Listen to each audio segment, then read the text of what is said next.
Assalamualaikum warahmatullahi wabarakatuh. Alhamdulillahirabbil alamin. Assalatu wassalamu ala asrofil anbiya'i wal mursalin wa ala alihi washabihi ajmain. Amma ba'du. Yang sama-sama kita hormati kepada Ibu Ria Agustina LCMA selaku dosen pembimbing mata kuliah Manajemen Jiswaf dan teman-teman yang saya banggakan. Puji syukur kehadirat Allah Subhanahu wa taala yang mana berkat rahmat dari Ridhonya lah kita masih dapat sama-sama melakukan presentasi online melalui Zoom meeting pada hari ini.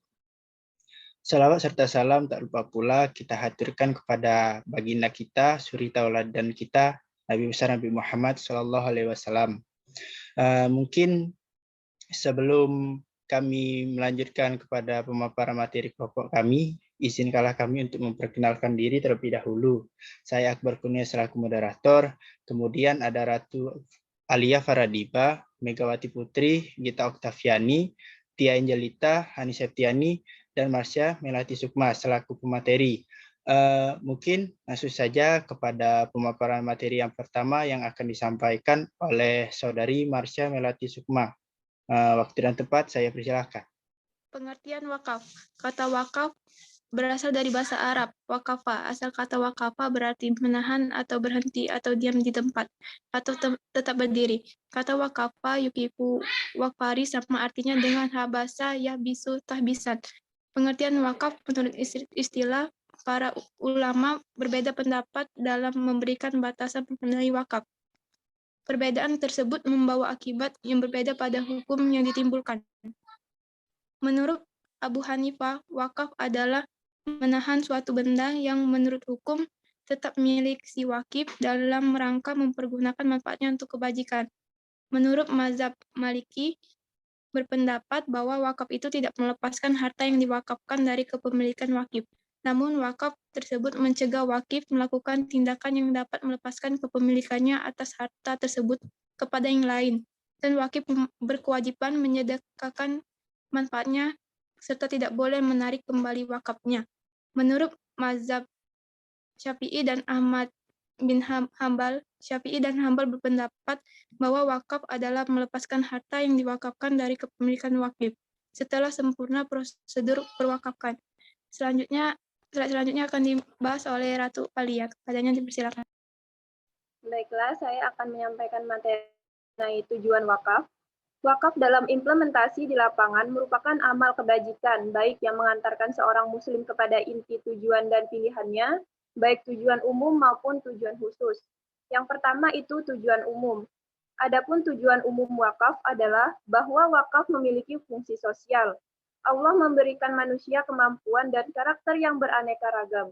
Dari sinilah kemudian timbul kondisi dan lingkungan yang berbeda di antara masing-masing individu. Ada yang miskin, kaya, cerdas, bodoh, kuat, dan lemah.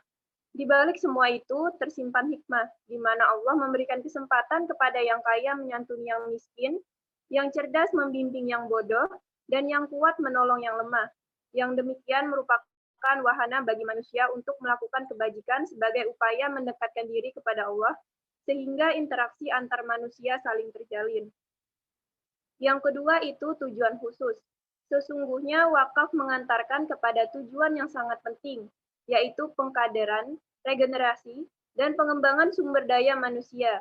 Sebab manusia menunaikan wakaf untuk tujuan berbuat baik. Semuanya tidak keluar dari koridor maksud-maksud syariat Islam. Di antaranya, yang pertama semangat keagamaan, yaitu beramal karena untuk keselamatan hamba pada akhir kelak. Maka wakafnya tersebut menjadi sebab keselamatan, penambahan pahala, dan pengampunan dosa. Yang kedua, semangat sosial, yaitu kesadaran manusia untuk berpartisipasi dalam kegiatan bermasyarakat, sehingga wakaf yang dikeluarkan merupakan bukti partisipasi dalam pembangunan masyarakat. Yang ketiga, motivasi keluarga, yaitu menjaga dan memelihara kesejahteraan orang-orang yang ada dalam nasabnya. Seseorang mewakafkan harta bendanya untuk menjamin kelangsungan hidup anak keturunannya, sebagai cadangan di saat-saat mereka membutuhkannya. Dan yang terakhir, dorongan kondisional, yaitu terjadi jika ada seseorang yang ditinggalkan keluarganya sehingga tidak ada yang menanggungnya, seperti seorang perantau yang jauh meninggalkan keluarga Dengan sarana wakaf, si wakif bisa menyalurkan hartanya untuk menyantuni orang-orang tersebut. Demikianlah materi dari saya. Selanjutnya saya silakan untuk pemateri berikutnya. Baiklah, saya di sini akan menyampaikan pada masa kolonial Belanda. Masa kolonial Belanda, pemerintah kolonial Belanda pada masa penjajahan berupaya memberlakukan pengaturan administrasi terhadap pelaksanaan wakaf. Misalnya, pendataan harta benda wakaf dan ketentuan izin dalam pelaksanaan wakaf.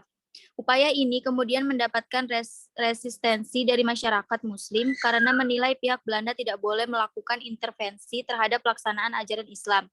Walaupun dari edaran Sekretaris Government yang dikeluarkan pemerintah kolonial Belanda menunjukkan bahwa pemerintah kolonial tidak melarang praktik wakaf yang dilakukan oleh umat Islam di wilayah Jawa dan Madura demi menjalankan ajaran agamanya. Jika tempat ibadah tersebut diperuntukkan bagi kepentingan umum. Surat edaran lainnya juga memiliki kesamaan semangat untuk menertibkan administrasi tanah wakaf di bawah maupun naungan bupati atau pejabat yang berwenang. Baiklah, itu saja yang dapat saya sampaikan. Pada materi selanjutnya saya persilakan. Baiklah, berikutnya yang kedua, masa setelah Orde Lama sampai kemerdekaan. Setelah kemerdekaan, peraturan-peraturan yang menyangkut masalah wakaf tetap berlaku. Hal ini berdasarkan aturan peralihan UUD 1945. Selama belum diadakan atau diundangkan peraturan perundang-undangan yang baru, maka badan negara ataupun peraturan yang lama masih tetap dipakai atau berlaku sampai pemerintahan mengeluarkan peraturan-peraturan yang baru. Dengan demikian, surat edaran Sekretaris Government di atas tetap berlaku.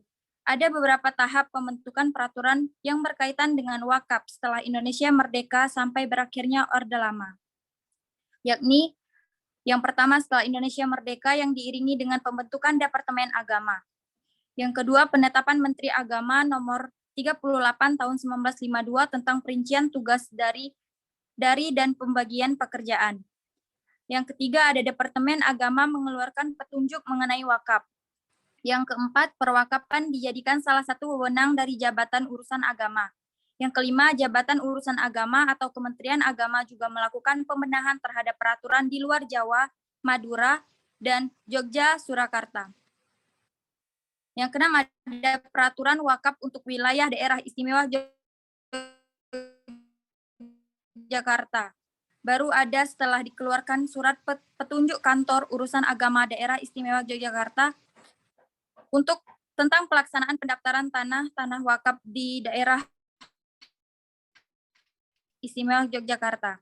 Yang terakhir, mulai melakukan pengaturan praktik wakaf melalui Undang-Undang Republik Indonesia Nomor 5 Tahun 1960 tentang agraria. Selanjutnya, saya serahkan kepada teman saya untuk melanjutkan. Yang ketiga, masa Orde Baru, Amanat Pasal 49 Ayat 1 Undang-Undang Republik Indonesia Nomor 5 Tahun 1960 tentang agraria tentang peraturan pemerintah yang mengatur hak milik terbit pada tahun 1977, yaitu Peraturan Pemerintah Nomor 28 Tahun 1977 tentang perwakafan tanah milik.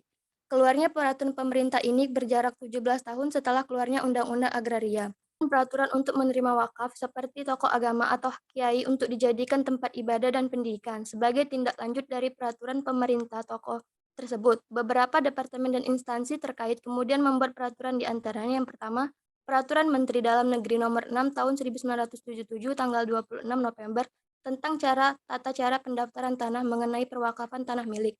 Yang kedua itu ada Peraturan Menteri Agama Nomor 1 Tahun 1978 mengenai peraturan pelaksanaan tahun 1977 tentang perwakilan tanah milik. Yang ketiga itu ada instruksi bersama antara Menteri Agama RI dan Menteri Dalam Negeri Nomor 1 Tahun 1978 tentang pelaksanaan peraturan pemerintah Nomor 28 Tahun 1977 tentang perwakafan tanah milik dan sebagainya. Pada tahun 1991 lahir instruksi Presiden Nomor 1 Tahun 1966 tentang penyebarluasan kompilasi hukum Islam. Dalam kompilasi hukum Islam, pengertian wakaf adalah perbuatan hukum seseorang atau kelompok orang atau badan hukum yang memisahkan sebagian dari benda miliknya dan melembagakannya untuk selama-lamanya guna kepentingan ibadat atau keperluan umum lainnya sesuai dengan ajaran Islam. Baiklah, materi selanjutnya akan dilanjutkan oleh pemateri selanjutnya. Selanjutnya yaitu masa reformasi.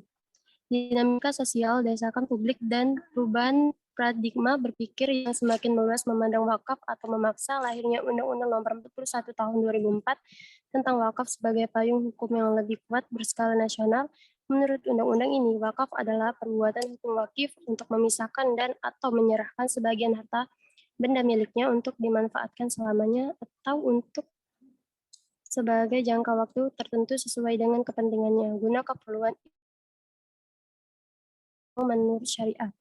Di dalam undang-undang tersebut juga terdapat aturan pelaksanaan dan pengelolaan wakaf uang yang merupakan apresiasi pemerintah terhadap filantropi Islam dengan harapan pengelolaan wakaf dapat berkembang sejalan dengan dinamika dan perubahan dalam masyarakat. Undang-undang tersebut mendapat dukungan dengan lahirnya Peraturan Pemerintah Republik Indonesia Nomor 42 Tahun 2006, pelaksanaan Undang-Undang Nomor 41 Tahun 2004 tentang wakaf, pengembangan wakaf kepada harta bergerak bukan hanya terkait uang saja. Pada tahun 2016, Dewan Syariah Nasional Majelis Ulama Indonesia mengeluarkan Fatwa Nomor 106 DSN MUI 10/2016 tentang wakaf manfaat asuransi dan manfaat investasi pada asuransi jiwa syariah. Baik, mungkin itu saja yang dapat saya jelaskan. Saya kembalikan kepada moderator. Baiklah, terima kasih kepada seluruh pemateri yang telah membacakan materinya pada kesempatan hari ini. Mungkin di sini sebelum saya menutup presentasi kelompok kami pada hari ini, saya akan membacakan kesimpulan dari materi kami pada hari ini. Perkembangan wakaf dalam hal positivasi, hukum wakaf senantiasa mengalami perkembangan dari masa ke masa. Pada zaman kolonial Belanda, pemerintah pada waktu itu berusaha untuk mengatur wakaf dalam bentuk penertiban administrasi. Setelah kemerdekaan Indonesia, usaha untuk melembagakan wakaf dengan melalui peraturan-peraturan dimulai dengan pemberian kewenangan kepada Departemen Agama untuk mengurus masalah wakaf. Positivasi hukum wakaf mengalami proses yang panjang walaupun telah diamanatkan dalam Undang-Undang Agraria, yaitu dengan lahirnya Peraturan Pemerintah Nomor 28 Tahun 1977, namun masih terbatas pada tanah milik. Wakaf terus mendapat perhatian besar dengan lahirnya kompilasi hukum Islam yang menjadi rujukan bagi pengambilan hukum Islam di Indonesia. Perluasan cakupan wakaf berkembang mencakup seluruh benda milik. Pada era reformasi, undang-undang tentang wakaf lebih progresif dengan mengakomodir wakaf uang dan harta bergerak lainnya. Lebih dari itu, berkembangnya pasar modal syariah dipandang sebagai peluang bagi umat Islam untuk mengelola wakaf dalam bentuk sukuk. Dengan dibacanya kesimpulan tadi, maka berakhirlah presentasi kelompok kami pada hari ini. Saya selaku moderator mewakili teman-teman saya untuk pamit undur diri pada kesempatan kali ini. Mohon maaf apabila terdapat salah kata. Kepada Allah kami mohon ampun. Kami akhiri. Wallahul muwaffiq ila aqwamit thoriq. Wassalamualaikum warahmatullahi wabarakatuh.